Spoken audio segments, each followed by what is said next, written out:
I am really happy to introduce the fourth episode of our Like Clockwork podcast. This is a time that we get to speak with folks who are Chicago-based, international, and whose work and whose practices revolve around cinema, and we get to explore what makes them tick. Now, before I go forward, I do want to drop a little bit of news.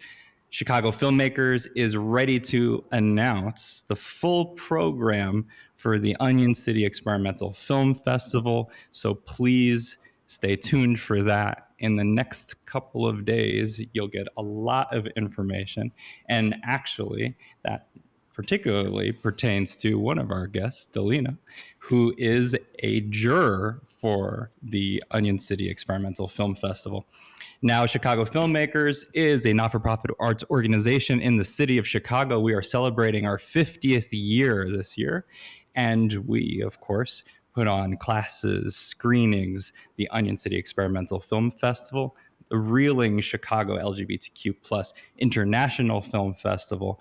And we are also holding a Queer Writers Club. That's a free club that begins in the next month. So please look at our social media at Onion City Film Fest, at Chicago Filmmakers, and visit our websites where hopefully some of you are right now since you're watching. That's chicagofilmmakers.org and onioncityfilmfest.org, where we will have a lot more information. Of course, reelingfilmfest.org too, because more information is going to be coming out about Reeling in the next couple of months. In the meantime, though, Onion City is upon us very, very shortly. March 30th, we're going to be starting with the opening night at the Film Center.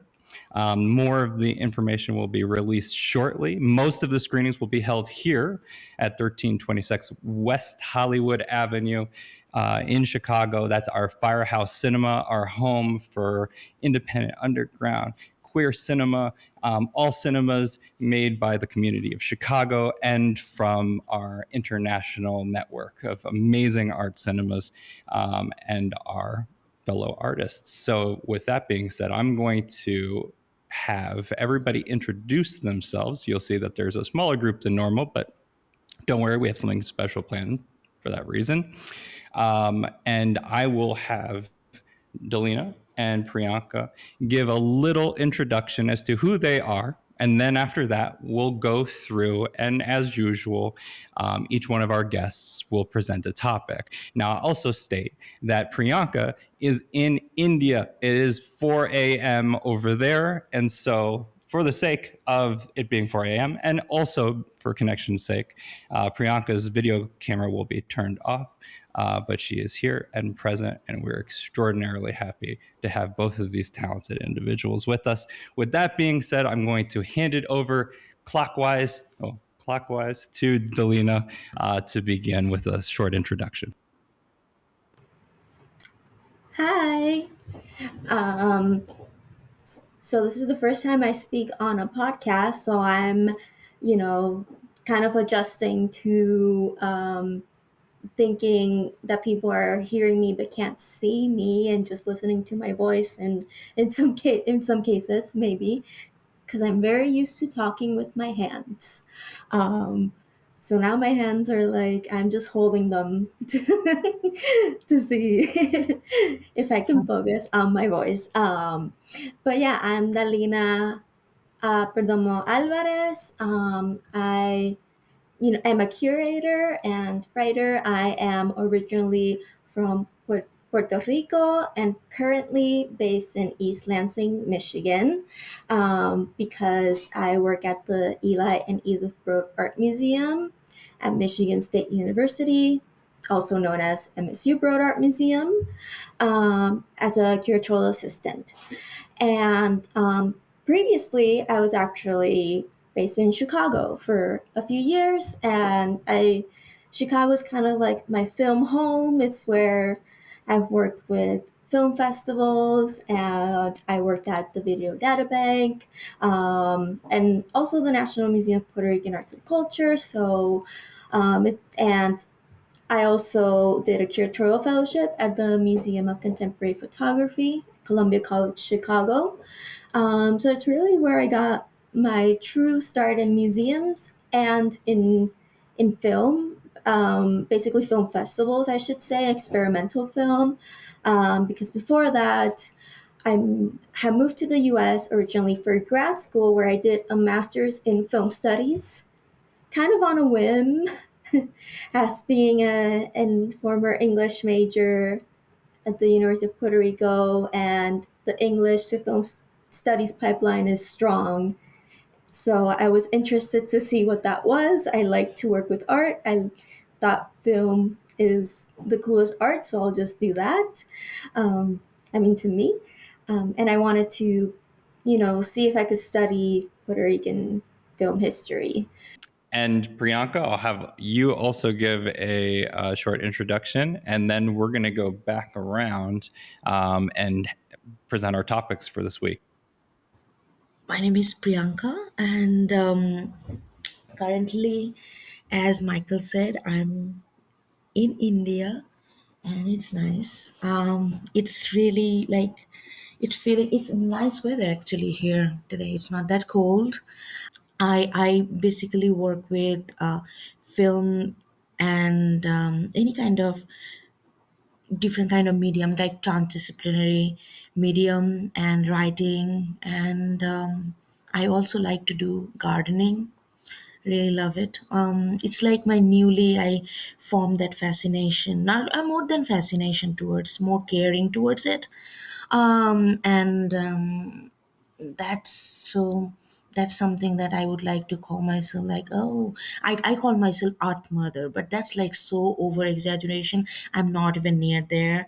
I need to care a lot in order to be a mother, and especially earth mother. But anyway, and then I also like do curation for different kind of theme based screening and all sorts of other kind of community gatherings. But anyway, yeah, so I'm from India.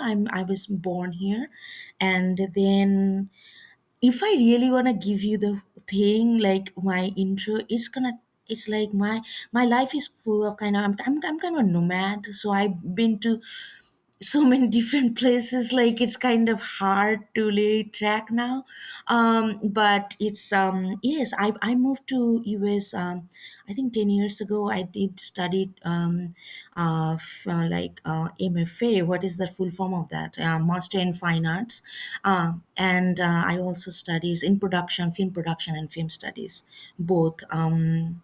And then yeah, I just started making films, and then I moved to New York, I think 5 years ago. And only time I think my connection to Chicago is that many times to visit my friends, but never really got to work with, like, with the community yet.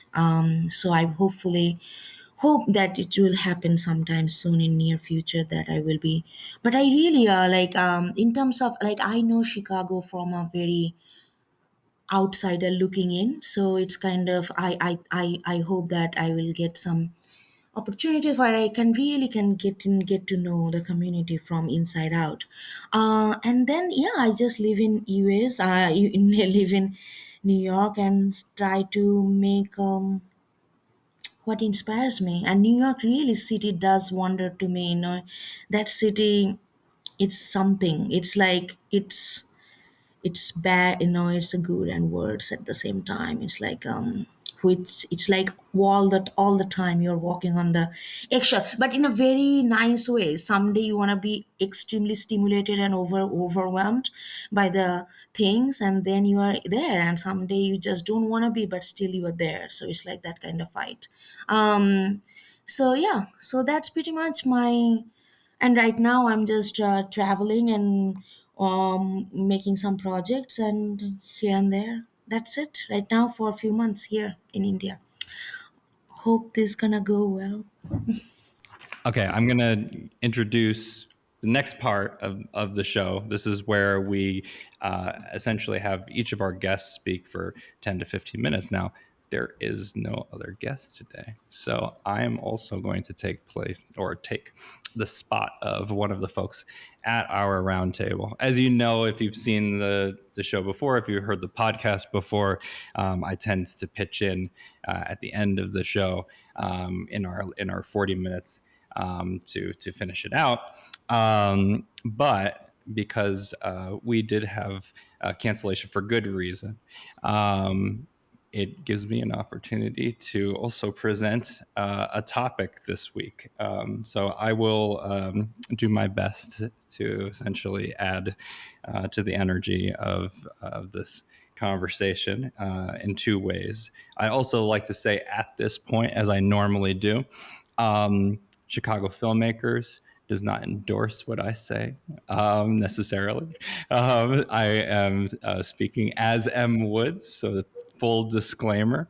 And I'll give a little bit of a bio for myself. I am from New York City, so I will have a lot to say on that subject. I went to high school just north of Chicago in a place called Evanston, so where Northwestern University is, for instance, which has its own stories, I'll say. And you speak of being an outsider to the Chicago community and the Chicago film community. I've always felt that way myself personally. But having been able to come back here to Chicago Filmmakers, where I was an intern in my teenage years, I am very lucky actually to experience things a bit different here in Chicago. And I think things have changed also, which I'm very happy about, in the sense that Chicago seems to be a much more warm, inviting film community with a lot of new folks who have entered in, who are really doing great work in the programming part of the film scene, but also in terms of the artists who are really rejuvenating the film scene as well. So that being said, I'll get to more of that in my portion of the talk. I want to pass it over to Dalina, who is going to give us her topic for this week. Thank you, Dalina. Thank you. Yeah, so I should also say Onion City doesn't endorse what I say because I'm going to talk about film curation and film programming because it's something that um, I've thought about a lot, but I still need to deeply research. As I mentioned, I work in museums as well. And something I've had to do as someone with a film studies background is sort of make a case for myself as a curator of contemporary art, um, as someone not having an art history degree, which is usually what is asked for in job descriptions for curatorial positions.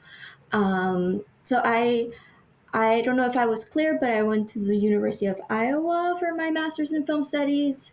It's one of the maybe oldest film studies programs. Supposedly, the first thesis on film was written there, so that film studies program has a lot of history. And if you studied film, you very likely had a professor. If you studied film studies, you very likely had a professor that studied at the University of Iowa. So at the University of Iowa, obviously as a grad student, I was thinking, what am I going to do with this degree? They encouraged, obviously, maybe going on to a PhD in film studies, but that's not what I wanted to do at the moment. I wanted to see what kind of job I could get, and I like a challenge. So I thought, could I be like a film critic? Or a film programmer.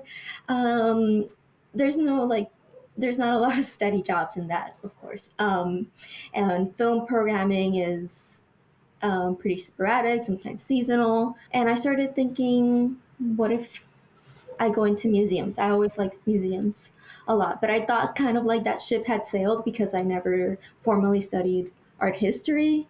Um, so, I wasn't going too deeply into it because I thought I wouldn't sort of be accepted in museums. Um, but, it was sort of serendipitous because I was going to take a film industry course. And I thought maybe I'll figure out there what I'll do in the film industry. But then the course was canceled. And so I went last minute to sort of check what other course interested me. And I found a museum theory and history course. And I couldn't not take it. So I enrolled, and it was one of my favorite courses ever. I really enjoyed it. And part of what I enjoyed is that they brought in people like staff from the University of Iowa Museum of Art, which is now called the Stanley. Um, so they brought in curators, registrar, the communications person, all of that, and the curator sort of guest lecture really interested me. It was like something just clicked, I guess. And I started working with her. I started working at the Stanley Museum of Art. And so she gave me a chance because coincidentally, she was also, and this is Dr. Joyce Tsai I'm talking about.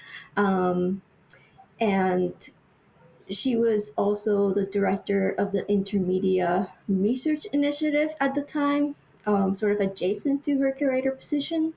And the Intermedia Research Initiative is sort of born out of the fact that the University of Iowa also was the first intermedia studies program, well, intermedia like art practice, which is a really hard art practice to explain, but it was started by Hans Brader, and some famous students of that was like Ana Mendieta is a really famous one who went to the University of Iowa and sort of participated in this intermedia scene that was being like migrated from New York City into Iowa City.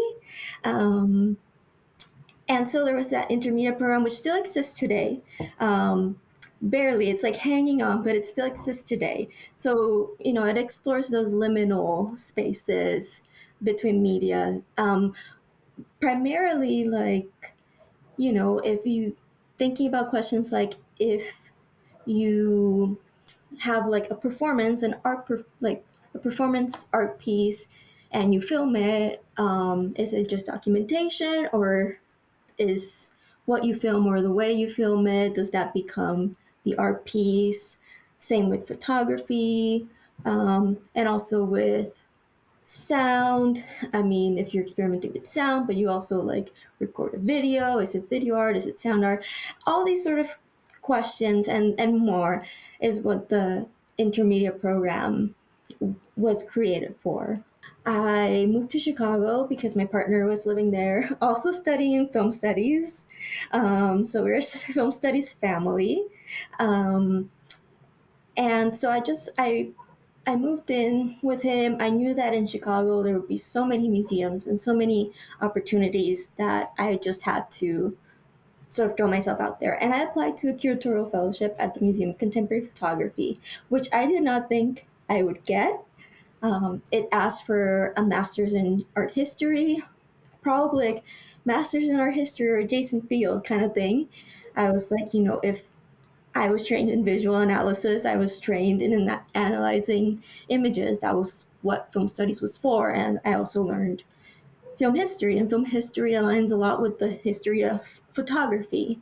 Um, so, and I know how to analyze or think about rather what it means to make art with a camera. So that's how I ended up getting that fellowship, and it was probably the best thing that could have happened because I got curatorial training. I always really loved photography, so it was sort of um, another thing that I thought I would never get to do work with photography. I did write about photography during film studies degree. I had professors that were open that way, and or wrote about photography and film and their relation. You know, I don't believe in dream jobs, but I always say that's the closest I think it gets for me. At the same time, I was working at the video data bank at SAIC and learning a lot about video art at the same, at the same time. So um, it was almost like doing a second master's degree, and I gained a lot of experience. I curated an exhibition of Puerto Rican photography and video art. I got invited to serve on the screening committee at Onion City. So actually, that was sort of my first foray into like really working with film festivals directly. So we've come full circle here, like that I chose this topic. So the one who invited me was Emily Eddy, who was the programmer at that time. If you're in the Chicago film scene, you probably know Emily. So she was my coworker at BDB at that time, and I was like, yeah, I would love to do that. I would like to review films. Yeah, I do often get that question, like, what's a film curator? What's a film programmer? What's the difference? It's something I've talked about with colleagues and film festivals. Like it came up when I was doing the curatorial fellowship for the Chicago Underground Film Festival. Like, we're calling it curator, we're not calling it programmer, but maybe not intentionally, that's just how it was. Um, so, yeah, those are questions that I ask myself and that I discuss with others. I've also heard that they shouldn't call themselves film curators because they're not like actual curators, like in a museum. And this is a history that I have to research, and it's something that I would love to maybe talk more about or teach eventually. My at the MSU Art Museum, where I'm currently at working full time, I assist with exhibitions, and that's my primary thing. But I also ended up coordinating their experimental film series that is in collaboration with their film studies program. And part of that was just like the person who coordinated before left. And, I started taking over because I was the one who was there and available, but also because of my interest in it. And that's why I've kept doing it. And I coordinate that, and I don't actually program it. Um, Usually it's the film for professors, and I am also now pushing to invite more graduate students and people from other departments to curate experimental film programs in response to exhibitions at the MSU Broad with us. I think that film curatorship and film festival programming has basically existed sort of almost on the same timeline, like if we think of the Venice Film Festival as the first film festival in the 1930s, again, I have to look up this history, but let's think of film as existing in film festivals and in museums around the 1930s. Um, at the MoMA, they started including film in the 1930s as well. So that's what I'm getting at. It was kind of this adjacent history. Um, and Iris Berry was a film curator at the MoMA. And in the US, right before this, I was trying to find what is the oldest film festival in the US. I feel like I should know this off the top of my head, but and people in the chat, if you know more about this, um, send information if you're on the chat.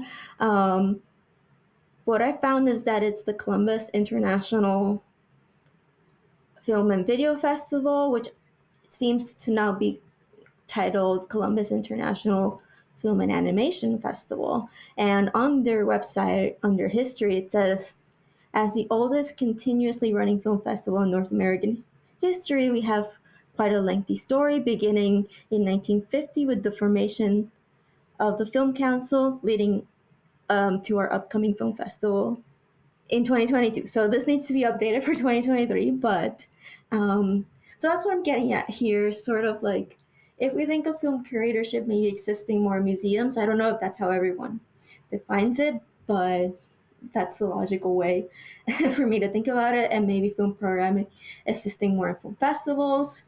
Um, they've existed in the same sort of historical timeline almost. I still think of it as curating a film program. Thank you very much, Dalina. And I'm going to pass the mic over to Priyanka. Thank you, Dalina. It's like it. Before I start, I just wanted to, because I feel like we are all in a dialogue with each other, and it's like I was hearing to you, and it was like so refreshing. Like sometimes, most of the times maybe, we come to this discussion or reflect on some topic through our own experiences, like how, like, there is a certain sense of authorship in your discussion, which is really nice to hear. My topic is importance of intimacy of a present moment in creativity. I have been like associated with any kind of creativity like since very early on in childhood, maybe not so called professionally, like where you're, when you are not selling. But, yeah, I was kind of connected with that process of creativity and self expression through that medium, other than something direct, but something through kind of medium you're trying to say something or see something differently. And that kind of process I've been involved since very early on. And then when I came to filmmaking, almost like as a student first, and then it became more and more professional for me and more involved for me. It's been almost a 9-10 years now. What I noticed, and like I just to give you a little bit of my background in terms of education wise, like I really I studied biotech engineering in my undergrads, and then I studied MBA, Master of Business Administration, and then came into art. So it's like a full circle in all sorts of, those things really helped me to different kind of experience of life. It doesn't have to be. I realized, initially I was thinking, oh, I am I not using my prior education or something like that?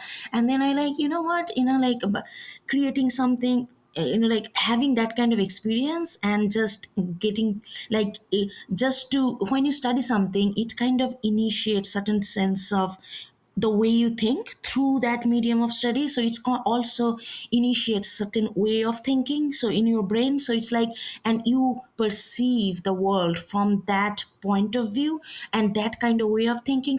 And then when you change that way of thinking in align with your study and what you are doing in terms of your academia, it kind of change your viewpoint around you and how you experience world around you. So I thought that, like, it's not really waste of my all these things. It's like actually giving me a different kind of perspective of a singular situation.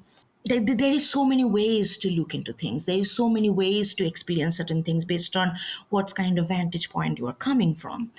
So it's like never, nothing is never really wasted. That's what I felt in my life, like in terms of academic background. So and then I started making films and everything.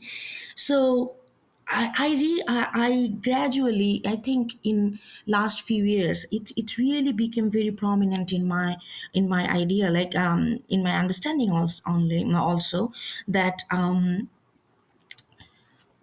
it's like how much sometimes when you want to create something, sometimes we get so wrapped up with what you're going to be creating, like what is the idea, and especially the way, you know mm, I feel like the standard industry wise, like the way it is framed to create, is like you have to have a, like in terms of film, I'm talking about, you have to have a, like traditional filmmaking, you have to have a, like a script first, then storyboard, then mood board, theme board, this and that. It's so structured.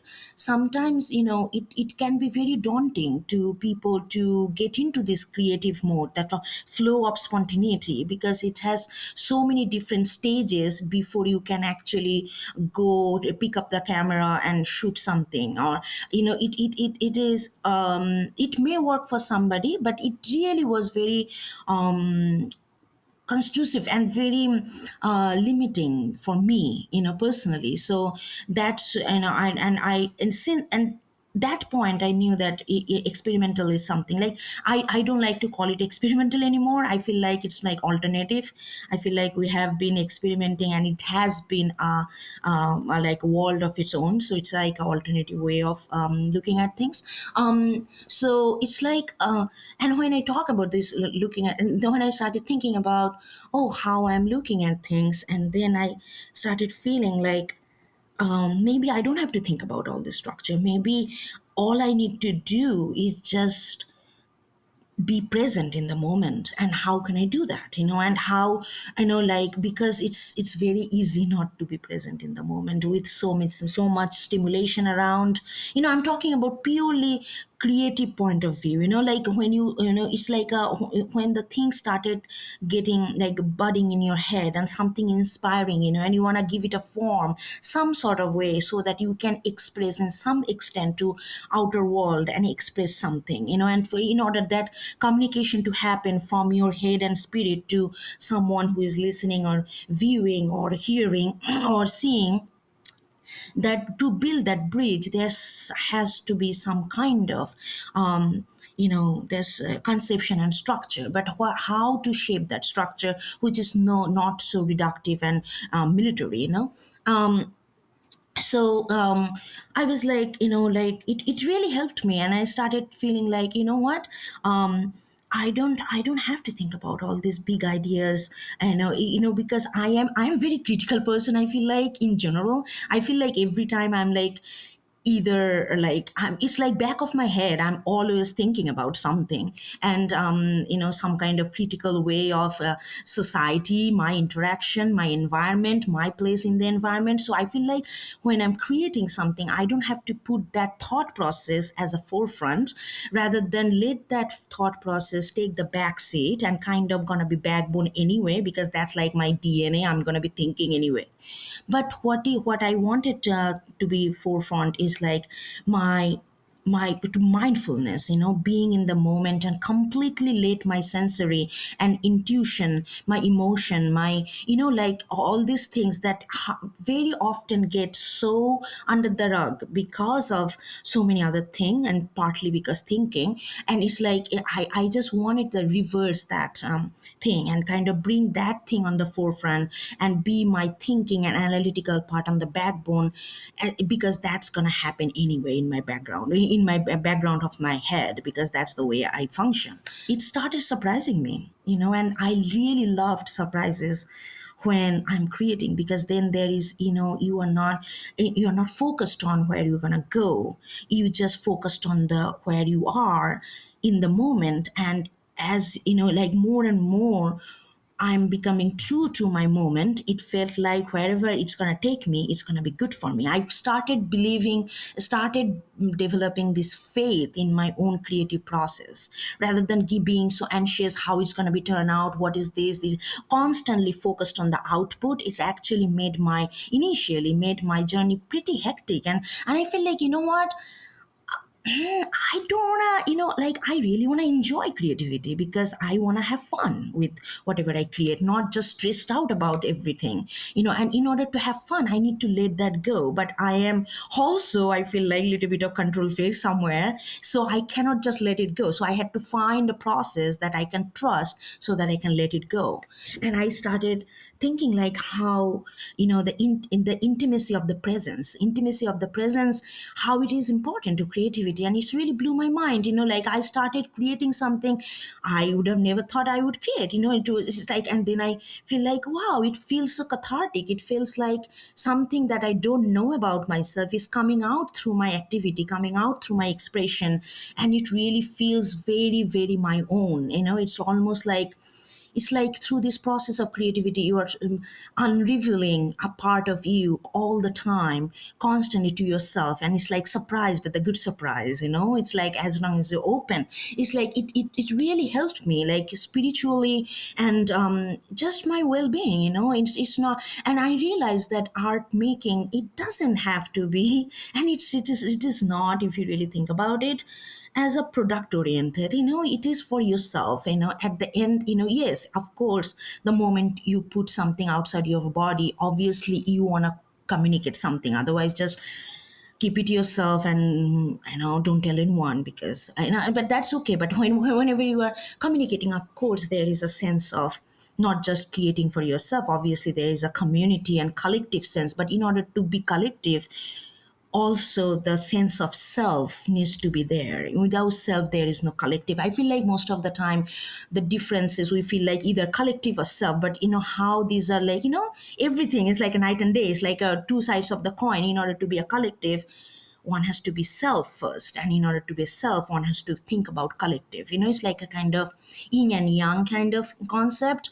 I find that everywhere in every concept. So that's kind of started happening to me. It's like art itself is so, like creativity itself, like no matter whether it's become ended up becoming a product for viewing or selling or whatever, but in the process of it can be so pure that one can feel so healed by it, the process of it. And for me it was like being in it really started making me much more aware of my experience. And and then I started thinking about what it is really doing with my, I really see, you can see, you can, I mean you cannot see, but here, when you hear me, it's like I really go through a lot of nuances of thoughts in a very detailed way. It's like, and then I started thinking how it helps me to consciousness, like how I'm really aware of things.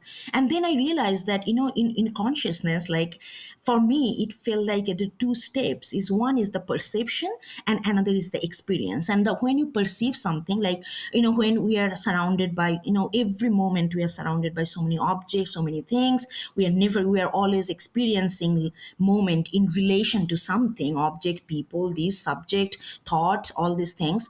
And when we perceive something, it's not really thought. Perception is like it just happens. Thought is like I put time to think about it, but perception just comes to you. So there is a certain sense of spontaneity to it. It has a certain sense of revelation to it, and that's like more of a intellectual way we kind of perceive it. And in order to really feel, experience this, we have to get into our body. Like the senses, the intuition, and all that, and the whole package. Kind of, if you're, in order to feel the whole thing, perception and experience it, to create a consciousness, I feel like it's very important to be in your moment, be in the moment and experience your surroundings, so that you can care. Most of the time I feel in our society that seriously, this is beyond, go beyond art. It's like how I feel in my everyday life, and the place that I take in this world.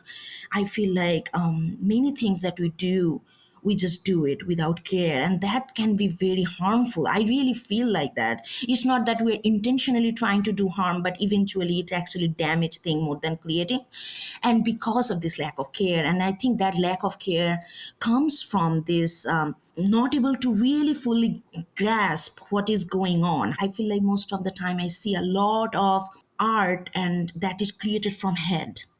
Intellectually it is very, very enhanced and stimulating, but it takes away, or not really tap into the experience of it, like bodily experience of creating that. And because we, some most of the time, as an art community, as an art collective practice, I feel like that experience of something has been removed or taken away. I don't know, maybe it's a more of a, because we have been, and now we are getting into more feminine way of experience things. And feminine doesn't mean female, it's feminine energy.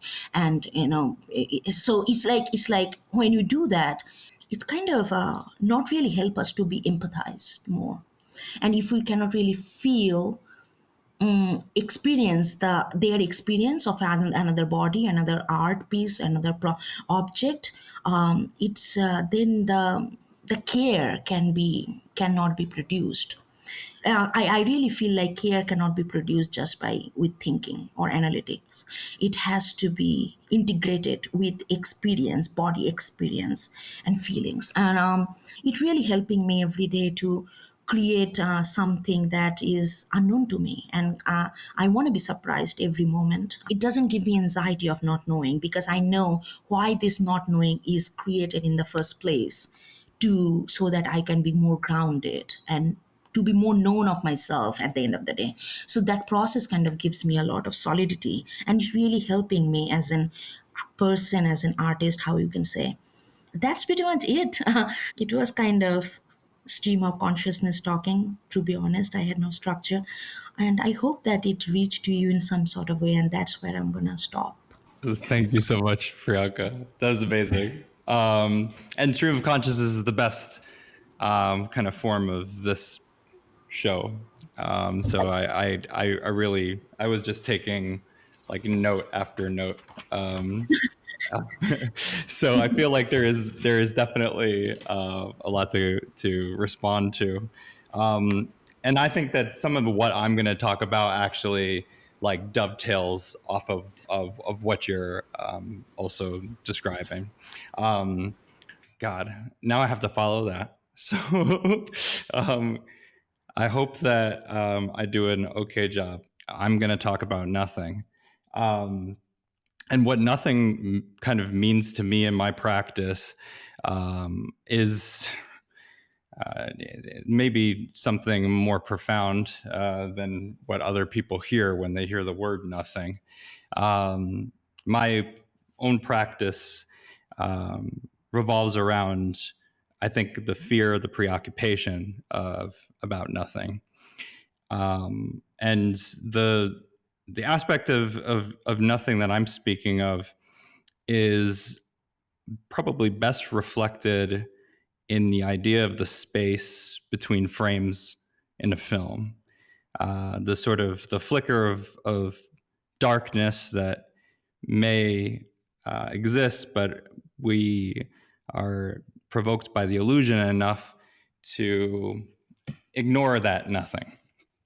But for many reasons, I could not ignore this form of nothingness in my life.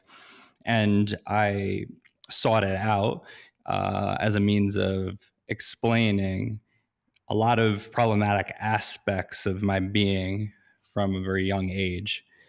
And I didn't really know how I would be drawn in to it.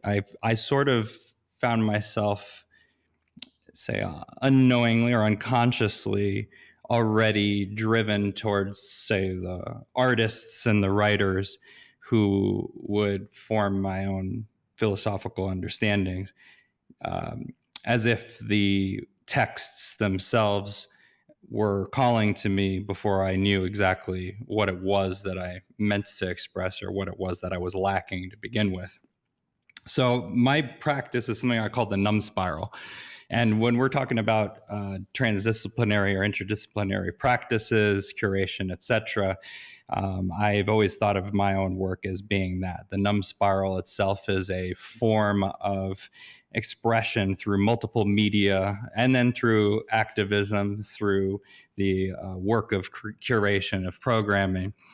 But the numb spiral actually is a term that I use to mean the point at which one's consciousness arrives at a state where, through a sort of conspiracy theory or through a sort of fundamentalist philosophy, they are able to, or one is able to, remove the world from their being. My own experience of this occurred when I was younger, and I was, for many different reasons, put into this form of disassociation, which is also what I now call my movies, dissociative productions. The idea of dissociation is key to my own neurodivergence and the coping techniques that more my body attempted at the time of my youth when I was going through traumas and I was dealing with my own post-traumatic stress disorder and the ADHD that also sort of powers my existence. But I found later on that I actually associated this nothingness with a deeper sense of the way in which I orient myself in the world, and that this nothingness is actually almost conscious, or maybe it is conscious and has a way of orienting us all. That actually explains some of the problems that we've been dealing with in the past, well, however many hundreds of years of human history, but especially in the past 5 to 10 years, and the absurdity of the United States and the dissolution of its political reality. My first sort of deeper dive became when I looked into Jean-Paul Sartre as being in nothingness, and being in nothingness is a massive guide essentially to your ontological despair. It is the way in which I first began to grapple with these concepts. When Priyanka was talking about, for instance, the eminence of being and the being state of it being in itself, the importance of that, I know 100% that that is true, because the other option that Sartre essentially gives is that we are being in a reflective state. Essentially, to boil down the most important parts of what I got from it, is that when we are reflecting upon ourselves, we create a distance between ourselves and the body, ourselves and our being in time. And that void that's created as my consciousness then is deposited outside of my body, or potentially outside of my body, as I essentially project myself into two different entities upon which I am now pondering or am now negating through the act of questioning.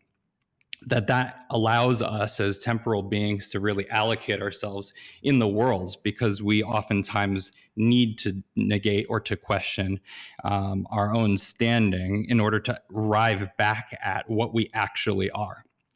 So essentially, there's a portion in Being in Nothingness where Sartre kind of discusses something called bad faith and good faith. And I don't think that in rereading the work, it necessarily gets to the level of understanding of good faith and bad faith that I believe it needs to, that work.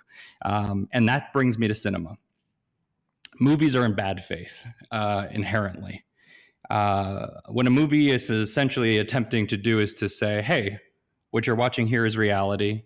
And even when we say, oh, it's just the movies, really it has a eroding effect, it has a corrosive effect on the mind. And over time, like a drug, it begins to change our conception of reality. It begins to indoctrinate us in many different ways.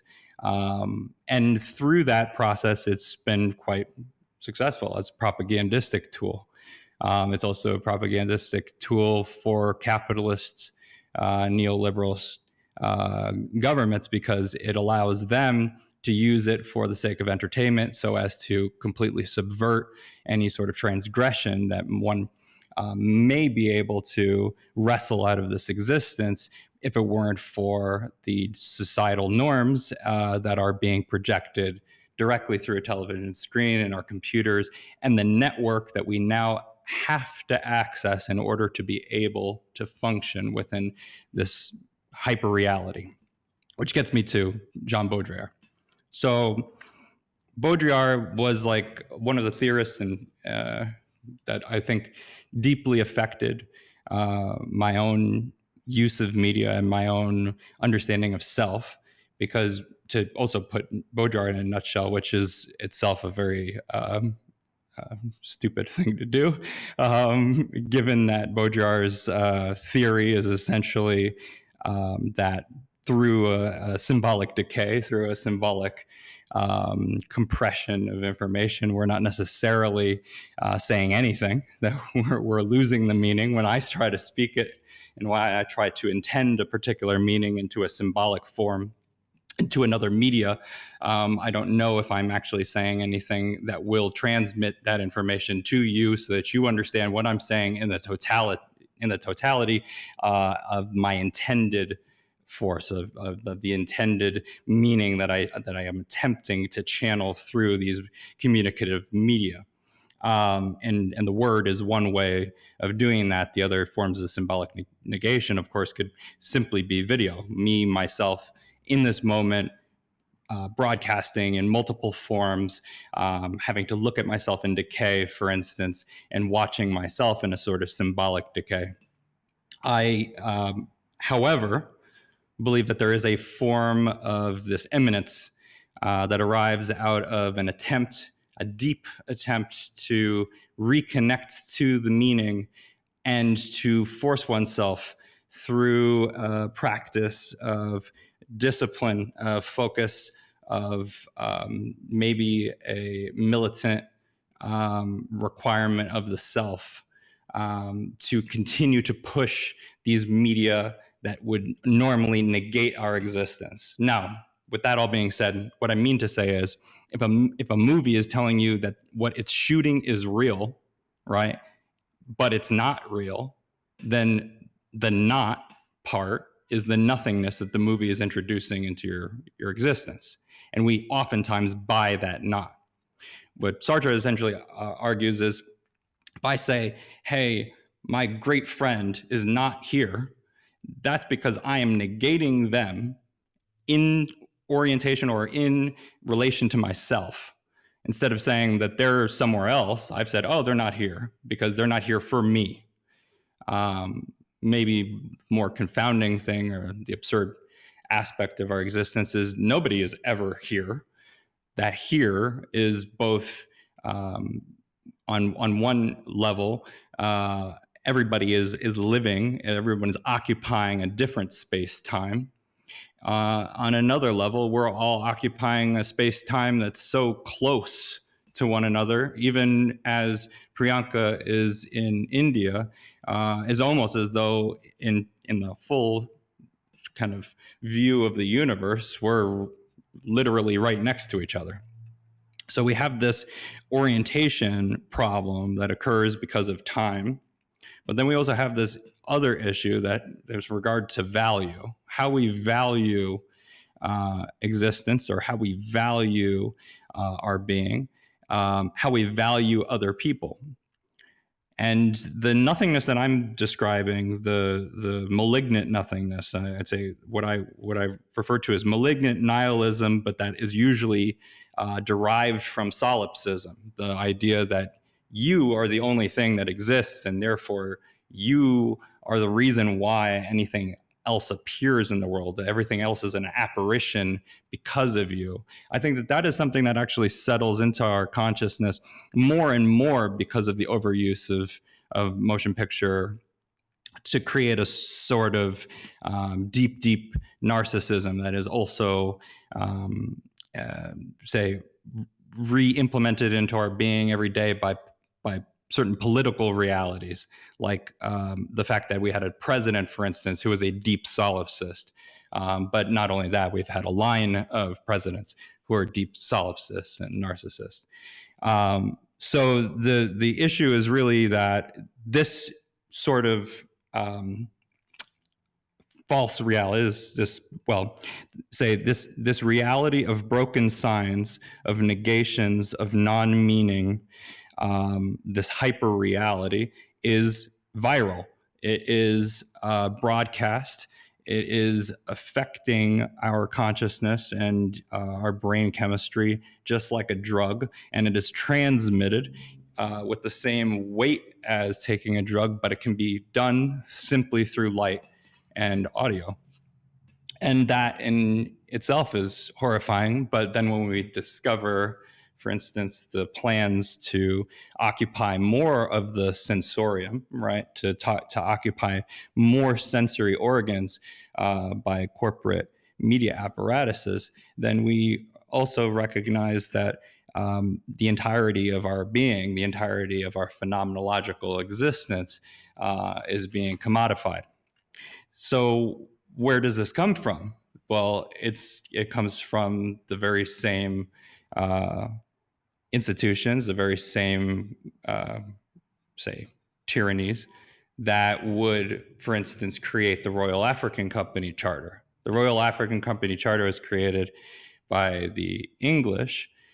King Charles II signs it in a huge spiral and essentially states that the Kingdom of England has the right to go into Africa and to take over whatever land it wants as its own sovereignty. It had the right to do that also to India. And the East India Company Charter is very similar. Essentially, it is a work of total BS, but that was the first institutional framework that was implemented by the British Kingdom in order to start the triangular slave trade. And it then gave the impetus to create a physical infrastructure of outposts that were then later taken over by mercenaries. And that then allowed for the negation of human souls. The negation and the trade value of human beings is at the heart of capitalism. It is this global capitalist model that starts the exchange of human beings as nothingness, and it is that which continues through our particular models, but it's driven by cinema. And that is the kind of the deep despair. So then what can we get out of it, right? Now, this is maybe where I am too optimistic, or maybe this is where I might say jump the shark on this particular. But if the model of consciousness is that we as human beings sometimes negate ourselves in order to reorient ourselves as being here and now, that puts us into a model that might actually be considered good faith, because at the very least we arrive back here, right? At least if we question something, we can still say, for instance, I know Dalina and Priyanka are there. The bad faith model is where I might say, well, they're not here, so they're not here at all because they're not here for me in my space. Therefore, their being is not of value. That the way that they feel is not of value, and that even their suffering is of not of value. If cinema is always telling us that it is being, even when it's doing it in a fictional reality, that it is reality in some way, a tangible state, then maybe there's a way that we can make cinema that channels this understanding of its own bad faith, is truthful about that bad faith, and reorients cinema to be in good faith. And that, I think, actually causes cinema to develop its own consciousness. And when cinema develops its own consciousness as both a thought material, but as what Devani from Colectivo Los Ingrávidos says, a sort of shamanic power, there is something in there that is not just time-based. There's something in there that's almost like the orientation of images into a sequence, like a spell, that will both reveal itself as a fictional, illusional being, but can also potentially transfer a form of energy into the spectator and then turn the spectator into an active participant against the spectacle.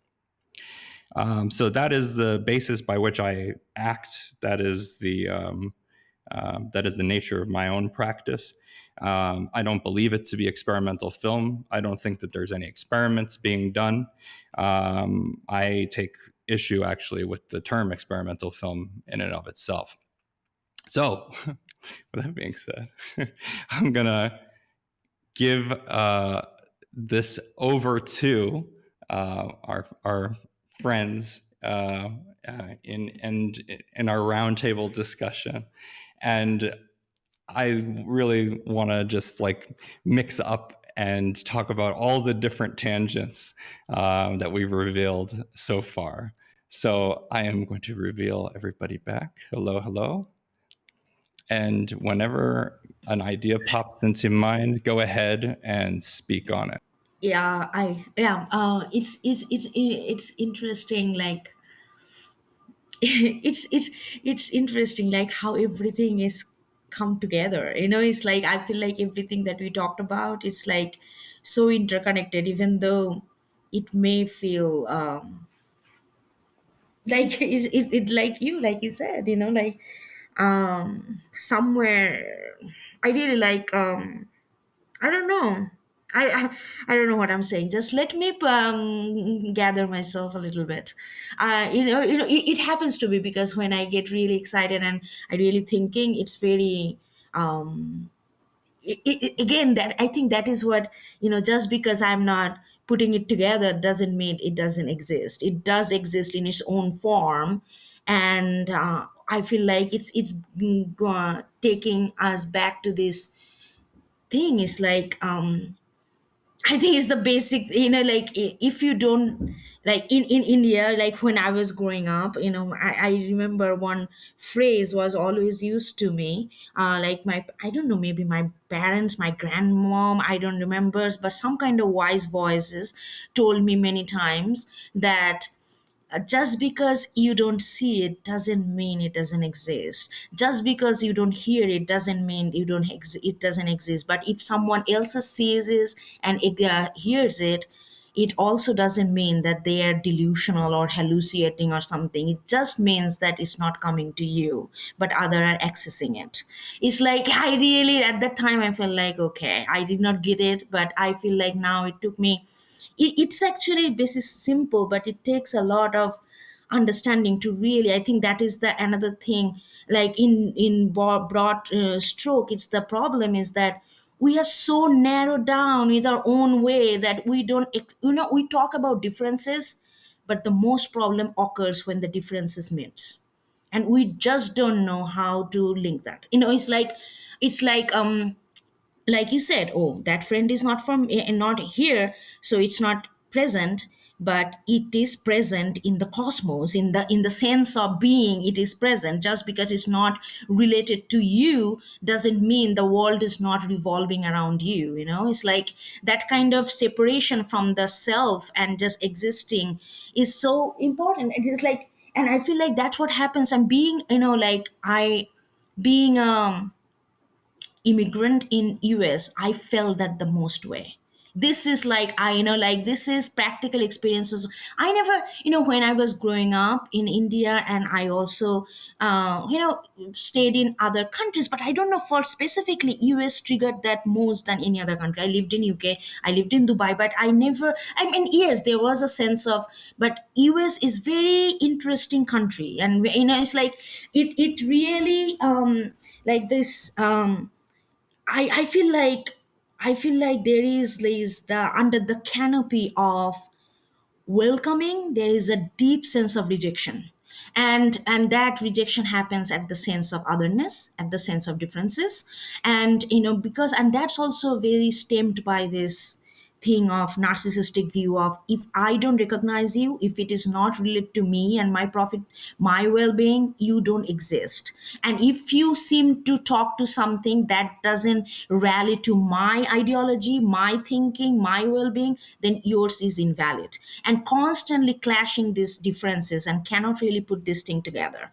And that's like interesting that I felt, especially like being, I never really considered myself, like when like when you grow up in a sense, like I never considered myself like brown skin or anything when I was growing in India. Like I'm just, but then in compared to other color, all of a sudden I am more than Priyanka. I am color. I am dialect.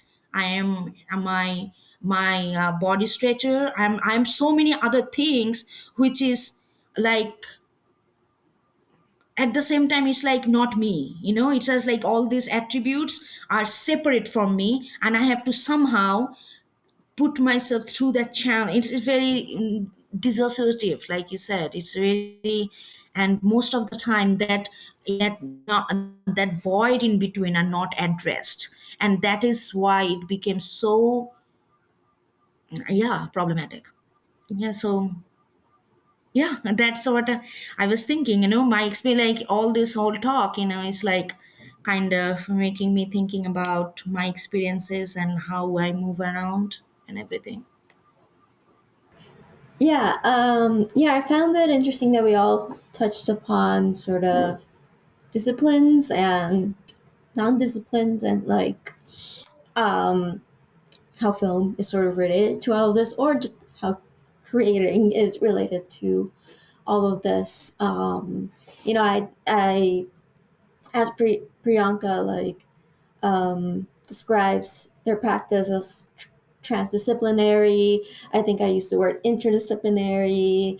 Obviously there's multidisciplinary, or like a Chicago-based artist, Rachel Marie Brown calls her practice undisciplinary.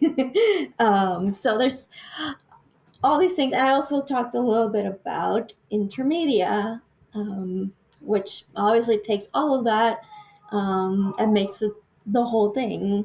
Um, so yeah, we've kind of like, and that's the nature of this podcast, that we don't like really know the topics that we're gonna get into. We don't like exactly plan it, but it's that way we can find these links without making it a whole like curated conversation. And yeah, like you said, like what is experimental film? Why are we calling things experimental film? Like, haven't we already done all this experimentation? um like, film is one of the youngest forms of art. It has only existed a little over 100 something years. It really is just a blimp in human history, which is something I think a lot about, and what kind of drives me. And that's why like film and photography excites me, because we haven't had this technology long, but then whatever film and cinema and photography was kind of got overshadowed by the internet and other technologies and computers, and like uh, and it exists sort of with it and against it, just dragged by it. So it's, I mean, to me, it's like endlessly interesting to think about. Obviously, like, I talk about something like that for like this podcast where the audience is like thinking about these things. I don't go on these tangents so much on my own, but like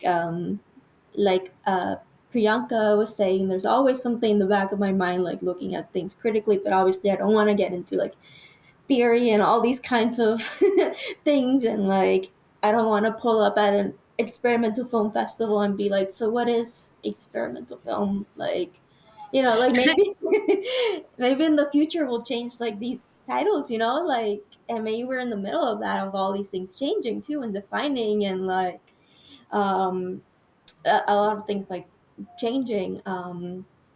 So so yeah, it's something that I think a lot about, but I still obviously haven't figured out a lot of things, and I don't think I'm going to figure them out. But it's interesting how when we do come into a conversation like this, I don't know if everyone is following our conversation as we go on these tangents, but I'm sure there's some people who will listen to this and be like, "Oh yeah, I get it," in the way that like, like I thought no one would get me, and they get it in that way.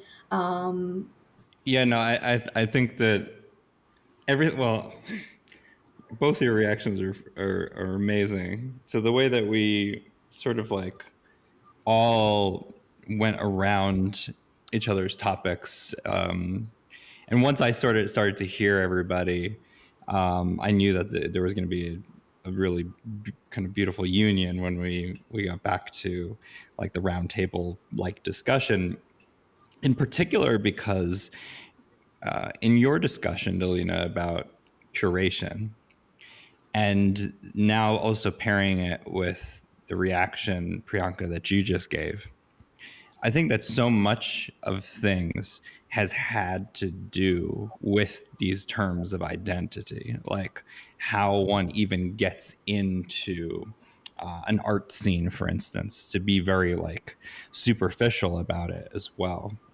So we have more to worry about than art, but at the same time, art is the thing that can actually power some true forms of transgression and change and radical consciousness and awakening.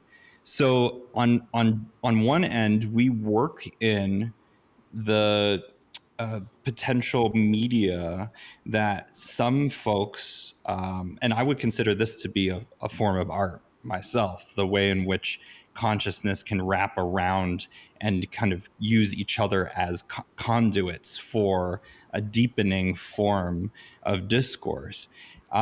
Yet at the same time, there is this, say, uh, potential superficiality to what we do as artists. And I think that that is oftentimes the problem of art systems, of art institutions, and of the way in which people use art institutions as a means of navigating or negotiating political realities that are oftentimes purely personal, right? They're oftentimes driven by simply a sense of what one can do to further one's own career.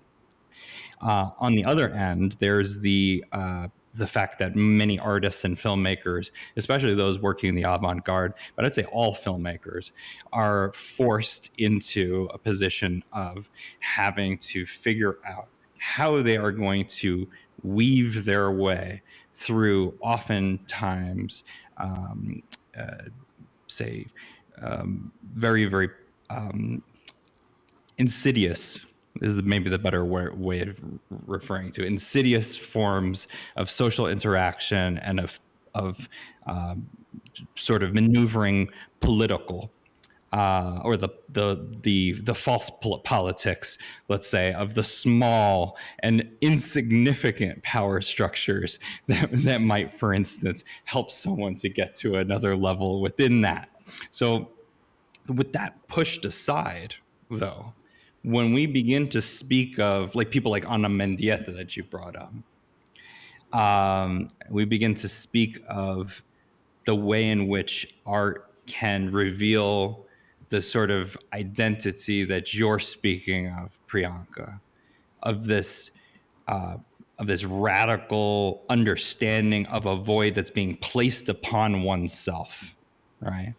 I think Ana Mendieta for me is like one of those artists that we were just blessed with on this earth, without whom, you know, I don't think that a lot of my own understanding of what the power of art is would have ever developed fully. And not only, you know, from the standpoint too of the idea of multidisciplinary and interdisciplinary artist, but also from the standpoint of what it is to be a Latino and making art and navigating these issues of identity in the United States in particular. I'm a first generation American, and the thing that I've seen is that the aspects of the social that that one must navigate in order to be an artist, or in order to get to a particular status within art, is not always, or is most often not, a tangible microaggression for others to witness. The politics and the affect that is placed upon, say, any artist who is coming from an identity outside of that white patriarchy is a constant having to perceive these almost invisible but totally tangible aspects of gatekeeping. That's what Dalina was, I was thinking about, like, oh, are you really, like, she has been questioning herself whether she could call herself curator or not, based on, like, you talk about gatekeeping, this kind of structure, that some kind of all knowing aura is deciding what needs to be, it's like so redundant and old, get over it, and but they cannot, and they, because they are, it's not their personality, it's not their showing their personality, is the part of the whole construction, that is the base of the construction that we are talking about, it's like, it's like, it's so frustrating, like, literally, I feel like, it's like you see it, everybody feel it, but at the same time, I'm not gonna move, otherwise it's gonna be unstable, I have to keep on this, it's like a generational trauma, I have to keep on giving it to my next generation, because we don't want anything unstable. The thing is, by keeping this kind of stability is the basic form of instability in human psyche, and that's like, we don't understand that, I mean, we do, but no one wants to do anything, but it's like that kind of thing, like, and that also, make today's this thing, this nothingness, void, and all this kind of thing, really making me also reflect, or not but understanding my own thing, like when I said, being in the, like, be, intimacy of presence, I really feel like this also talks about this nothingness, because why, I was told, and not I was told, it's like unwritten rules, that if something is not happening, it's not happening, like, what I mean by that, like, let's say you are sitting by the river, and if something is not happening that you think as an event, then nothing is happening, the leaves are not moving, shadows are not making, there is no ripples, all these details get lost in this gigantic narrative of being, and then I feel like when you really be there, you see there's so much happening, and that is the beauty, and then you feel like, and like you talked about the active spectatorship that comes from, because most of the time when you look at something, oh, what is the gist of it, we're trying to get this like big thing, master stroke or something, but the thing is, every little thing has so much to communicate. The moment you engage in that, you become a conscious being in relation to that what you are observing, an object, and that makes a whole new dialogue of, like, that is, I feel like, creating a consciousness of a cinema of its own, when it allows the spectator not to be spectator, but be an active being in relation to what they're experiencing in their environment, and that make them more aware, that makes them place in something that is much more grounding and real, like here, and it kind of negate that negation that we are talking about. It's really, I really feel like it's interesting, and it happens in every, so say, like, in like office job, or you cannot be curator because you haven't studied art history, this and that, like, it's like all the time there's like, what is going on? Okay, I'm gonna, it is, I'm very, because I feel this every day, so I cannot help but being passionate about it, because I deal with every fucking day, and I feel like everybody deal with it. If you being conscious and aware of yourself, you will see how much we are interjected every single moment by these authorities all the fucking time. I'm sorry about my language, please mute it, but anyway, it's okay. So that's where I am. Oh, this is really good. This, I mean, I can't even. You almost have me on the verge of crying, to be honest, because it's like, it's just such a beautiful encapsulation of everything that what you just said is exactly right. Every single volume of space is beautiful. It's just imbued with such amazing qualities and infinitude. And it hurts me that there are things that take us away from that, and there are just ways that we don't see that so often. And I feel like that it's put upon us. But it's beautifully said. I mean, that's the reason why, like, I'm so glad to have both of you on, because, and I'm spoken to you, Priyanka, but never in person like this, or not in person, but like with voice, Yeah. right? And Dalina, I know Dalina through Onion City, right? Through, but also what I find the most, I think, maybe, and it doesn't matter like anything else, the most fundamentally beautiful thing about bringing people in conversation and then giving them an option to say, okay, let's talk about something that matters to you, is that we find so many things in common, and we also recognize that the souls on the other end are truly, like, there's a wealth of beauty, of radiance, of like of a sense of humanity that is possible, despite all the negations. And I know we're out of time, whatever, but like at the same time, I'd like, please, like, I'll have both of you speak on whatever it is you're feeling. I'll stop talking, but uh, I'm just honestly very privileged to have had this conversation with you all. Thank you for like, bringing all of us together and create this space. We co-created this, so it's really nice that we co-created this. This feels so like it's now the sun is coming up. It's really nice, and I'm by the river. I'm living right now in a little bohemian city called Rishikesh, where it's like a very, yeah, it's like a very, yoga, spiritual, all this kind of up and coming understanding of spirituality. But it's really nice to sit by the, and I can see the river, and the sun is coming up, and we're having this talk, and I feel like, wow, we are connecting. At the end of the matter, it's like we are connecting, we're really hearing each other, and that's it. I think it's very basic thing that matters at the end. It's this simple connection that we feel and talk about, and we can feel safe in each other's space, and it's nice.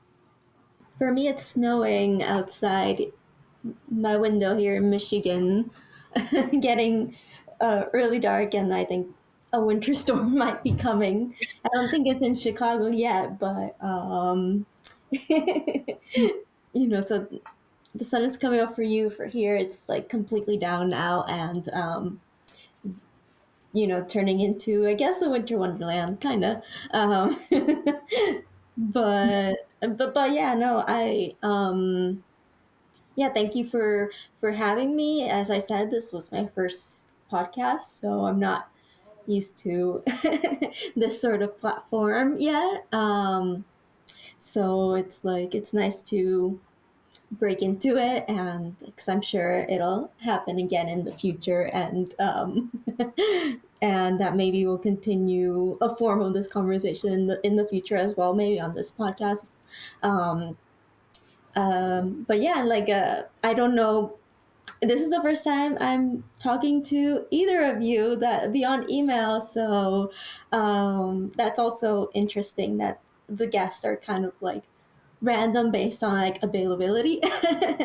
And I don't know, I didn't know almost anything about either of you, beyond like what I see on the internet.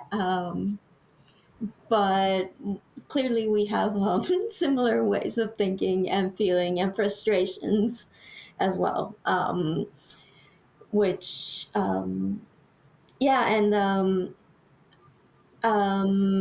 it also feels like a very in a way, not to put labels on it, a very Chicago conversation as well. I feel like this types of conversation I can only have it like in Chicago or Chicago adjacent kind of situations.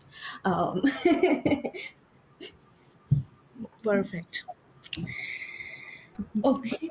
All right, I will say this. Normally I just go and I like literally hit the end event button and it's like we're back in our lives. Please let me know if you have anything else that you'd like to add.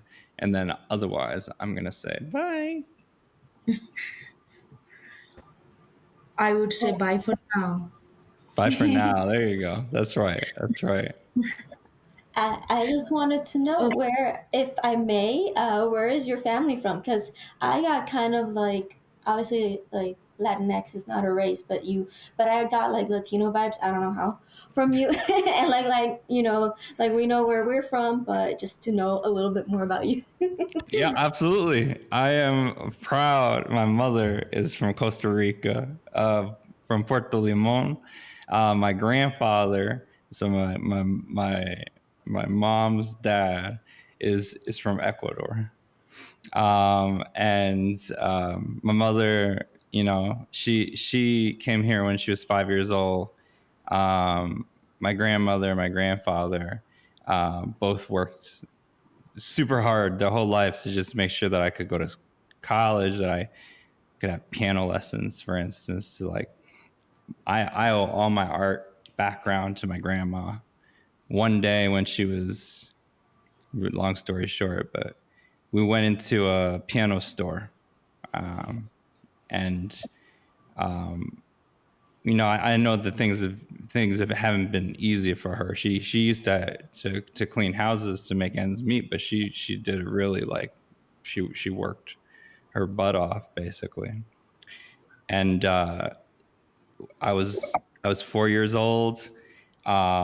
She saw that I liked the piano and I started to like play the keys. And now I look back on it, it's a gaudy piano. It was like light blue. So it was like, what kind of piano is that? Baby grand piano. She said to me, "So you want that?" And I was like, "Yeah." She got that for me. And she got me lessons. And she was on my case about doing those lessons. But if it wasn't for Mama Lucia, that's Ana Lucia Solis, then I would not be the person who I am. And my mother too. My mother really worked very hard her whole life, and so I think it gives a dimension. I also shout out to my cousins. My cousins are Chinese and Latina, and so our household was like full. Uh, there was always something that we were learning from one another, and I think that to a large extent the identity, right, like that we were speaking about before, what it's like to be white passing at the same time not knowing my father. I knew my mother, and my mother's side of the family raised me. It truly affected and changed my perspective on my art making and a lot of that. And like what Priyanka was talking about, it only dawned on me after a certain amount of time past the innocent stage of childhood, the elements of racism and of oppression that they had to deal with just to make sure that I could have the same you know benefits and privileges as anybody else, really. So thank you for the question. I rep the Ecuador community like crazy, because the Ecuador cinema community are all super friendly. They accepted me as one of the family. So a shout out to Cámara Lucida in Cuenca, Ecuador. Francisco Álvarez, man, he's the best. All right, yeah. So that's me. But I send so much love to both of you, and I really hope that we do continue this conversation. You let me know when you want to, and I look forward to seeing you both in person, like person, sometime soon. With oh, that being said, it will unless happen. you know it. What? Oh no, what did you say? No, I said it will happen soon. Oh yeah, That's all. I hope so. Yeah, yeah, no, no, it will. You always have a place in Chicago, and that goes for both of you, obviously. And Dalina, you gotta come back over here very soon for Onion City, and then when that doesn't happen, we gotta all meet up in New York City. I miss New York. Oh, well, me too. I already started missing it. Yeah, right. That city has a hold on me or off me, I don't know, but it has some kind of hold on me. So, Oh, yeah. No, I didn't even talk about New York. When you mentioned New York, I was like, oh, we're gonna just talk about New York the whole time. So we gotta come back to that too. We could oh, just have a New definitely. York one. I mean, you are from there, and I have been living there. It just, yeah, I can talk a lot about New York. New York it has its own consciousness in a way, for sure, and there is a lot to talk about. Absolutely, absolutely. Well, that's it. It has its own consciousness. Sometimes it wants to hug you. Sometimes it wants to push you away. Oh Um, yeah, it's like what is that? I call New York like what is that? It's like what's the name? What's the phrase of it? It's like a hard lover or something. yeah, Like yeah, yeah. they would Tough love love. like yeah. It's like a yeah tough lover. Yeah, it's like that. Yeah, all sorts of things. Okay. Yeah. Much love, y'all. And then with that, I say bye.